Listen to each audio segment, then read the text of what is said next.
Hello, Dan Smith here. I directed this film back in, well, it feels like a century ago. Yeah. The studio asked me to provide a commentary track for the DVD release. And wham! Straight into the action. No fluff or anything. That's what we did back then. Crash-landed ship. Out pops our hero, the fearless Dick Starspeed.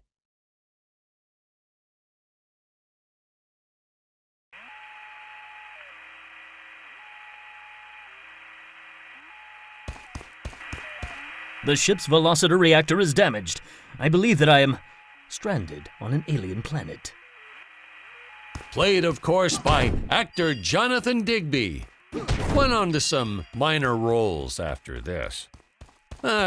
Such a shame. I thought from day one this guy's got leading man written all over his face.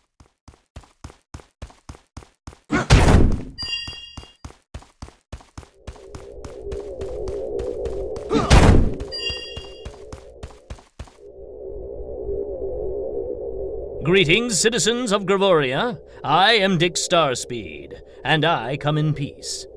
Probably shouldn't have had Dick draw his weapon when he was talking about peas. Well, maybe one day we'll go back and CG it into a sandwich or something instead. Ha! Just kidding.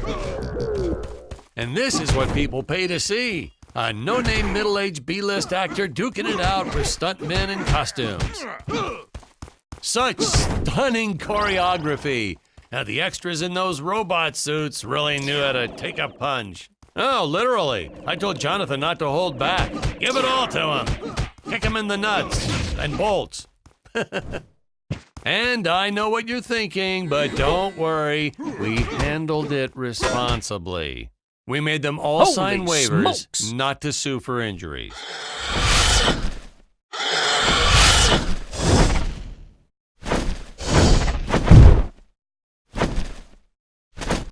If I land squarely on that grain silo, I should survive this fall unscathed.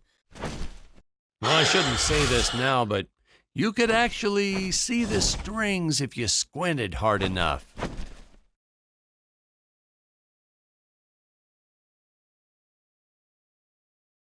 A screenwriting trick from back in the old days. You put a grain silo or some haystacks down and it solves all your gravity-related problems.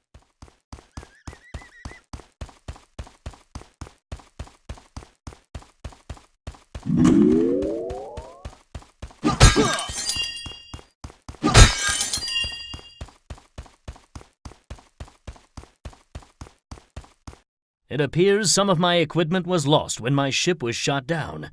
But what luck! This high-tech scanner reports that my ray gun is nearby.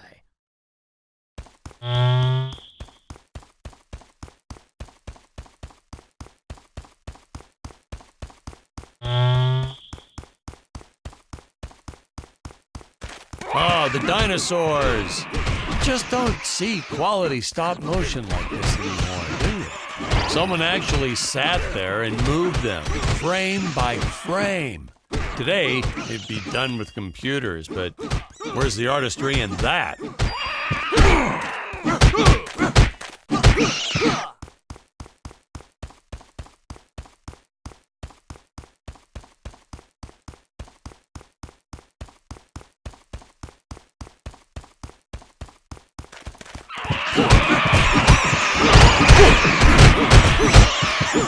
Now, if the trees here look a little plastic, well, it's because they are. I took them from the set of my last film, Vampire Island 2. We got our fair share of nasty letters from scientists complaining about our portrayal of the dinosaurs. Was news to me. Apparently, these stegosauruses weren't meat eaters. Must have preferred shellfish or something. Wow, how do they know? That's what I say.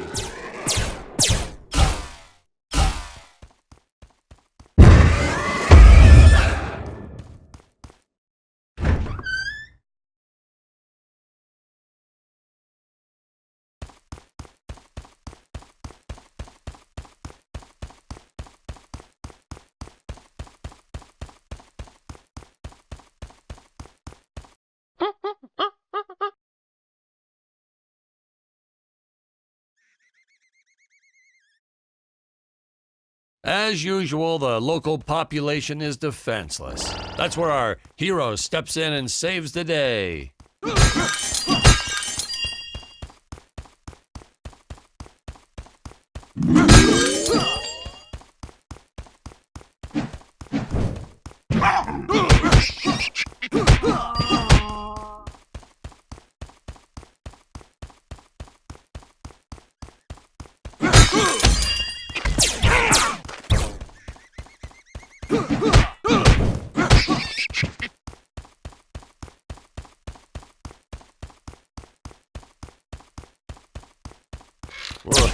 We put Jonathan through a lot shooting this film.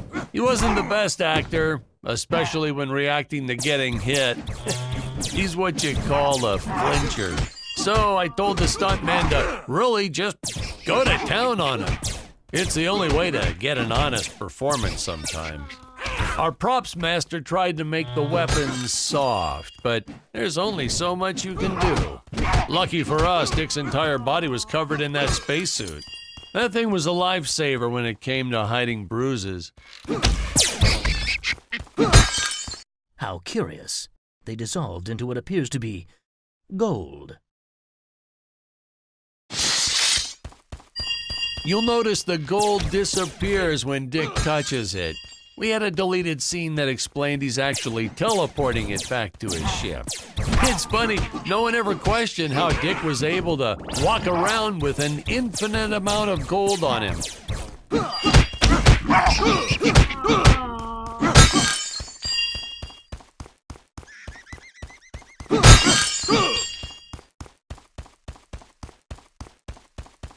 We had to redo these shots. Our first attempt was kind of a disaster.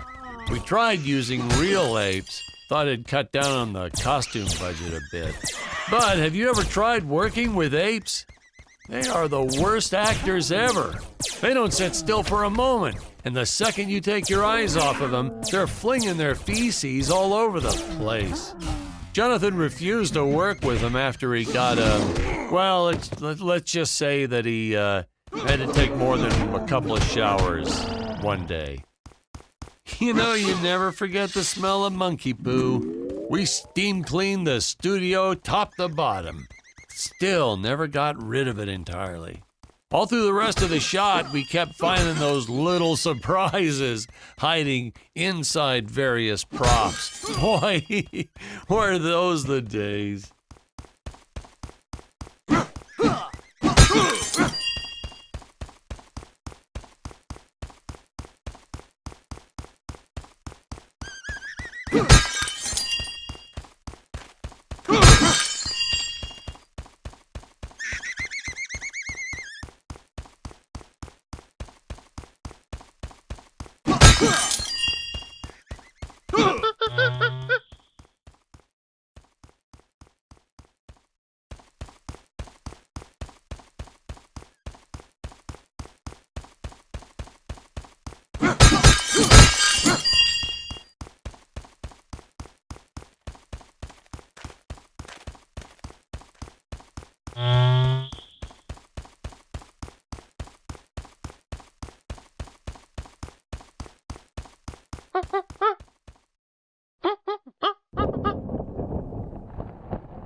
Some really top-notch stop-motion effects, huh? Unfortunately, we skimped on the Dick Starspeed puppet a little. The Earthman is not for you to eat, fiend! Well, this was groundbreaking. We had the woman rescuing the man for once. We were really ahead of our time with this scene, but, well, then again, I've always been rather progressive. The studio exec didn't seem to get why it was such a big deal, though. Sorry, we don't see this as anything unusual. Ha! Of course! It's unusual! A woman would never save the man. It just doesn't happen. Not in the movies, not in real life. I don't know why we didn't get more recognition for this scene. I guess I was just a little too ahead of my time.